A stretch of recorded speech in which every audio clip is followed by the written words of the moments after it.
Fala, galerinha do 8º ano, segue um vídeo aí do segundo bimestre do ano passado, então referente ao 7º ano, da semana do dia 15 a 26. Então a gente vai falar sobre os ambientes da Terra.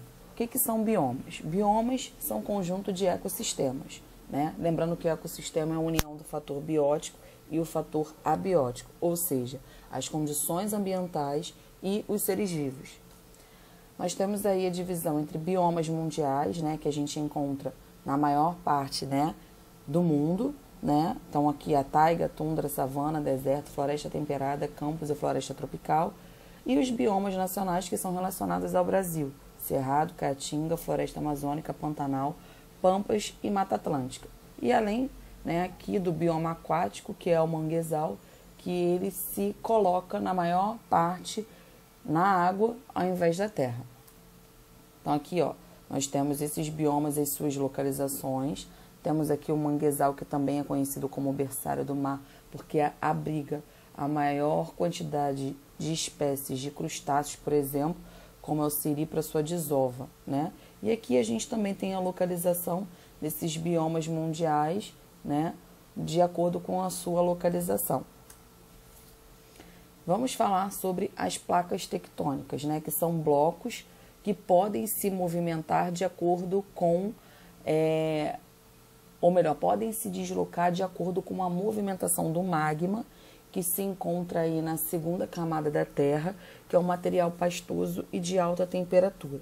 Então, esse movimento pode acontecer de forma horizontal, de forma divergente, onde há o afastamento das placas, e da forma convergente, aonde as placas podem colidir e aí formar, né, ou manifestar isso em formas de fenômenos naturais, como terremotos, né? Quando a gente terremoto, a gente fala sobre deslizamento de terra devido a essa movimentação do magma, então pode acontecer tremores, e esses tremores, infelizmente, podem acarretar nesse tipo de imagem que vocês estão vendo, que são esses deslizamentos, porém, de uma forma natural.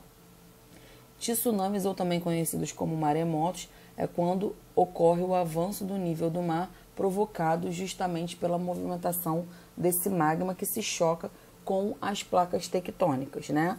Porque às vezes a gente fica se perguntando por que no Brasil a gente não tem esses fenômenos naturais. Graças a Deus nós não temos, porque o Brasil ele se situa em cima de uma placa tectônica.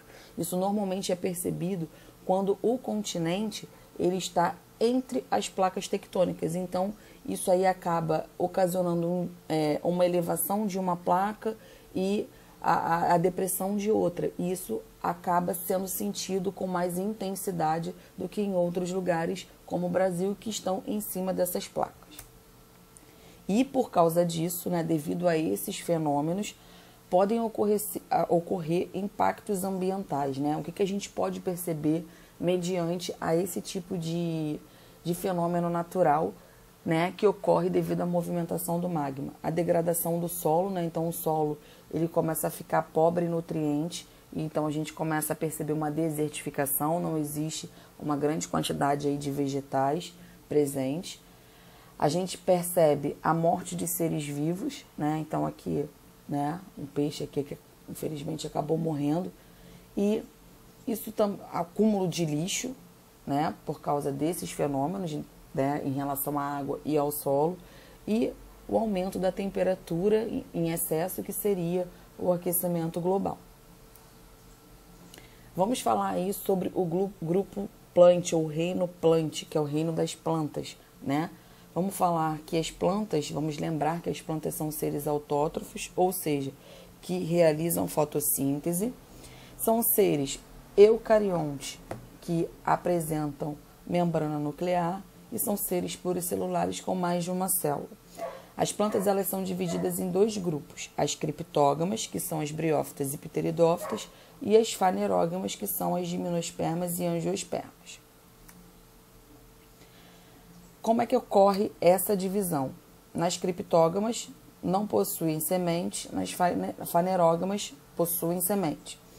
Nas criptógamas existem plantas avasculares, ou seja, sem vascularização, que são as briófitas, e vasculares com vascularização, que são as pteridófitas. No caso das fanerógamas, as duas tanto ou angiospermas como gimnospermas são vasculares. As duas têm vascularização. Porém, as gimnospermas não possuem frutos e as angiospermas possuem frutos. As plantas apresentam órgãos vegetativos e órgãos reprodutivos, cada um deles exercendo a sua função. Então, as plantas possuem raiz, caule, folha, flor, o fruto e a semente. Cada uma delas é importante pelo fato de possuir uma função que irá ajudar no desenvolvimento desse vegetal. Então, eu coloquei aqui para vocês todas essas funções que são respectivas a esses órgãos vegetativos. A flor, o fruto e a semente são considerados órgãos reprodutivos, ou seja, fazem parte da reprodução do vegetal. Então, aqui eu coloquei cada uma dessas partes para a gente identificar um pouquinho cada uma delas, né? Então, aqui eu tenho a raiz e as suas partes, aqui eu tenho o caule e as suas partes, aqui a folha e as suas partes, a flor e as suas partes, o fruto, né? Com cada uma das suas partes, e aqui a semente, tá? Bom, galerinha, espero que eu tenha ajudado vocês aí a relembrar sobre isso, né? E depois a gente tem mais videozinhos aí pra frente, tá bom? Fiquem com Deus. Beijos.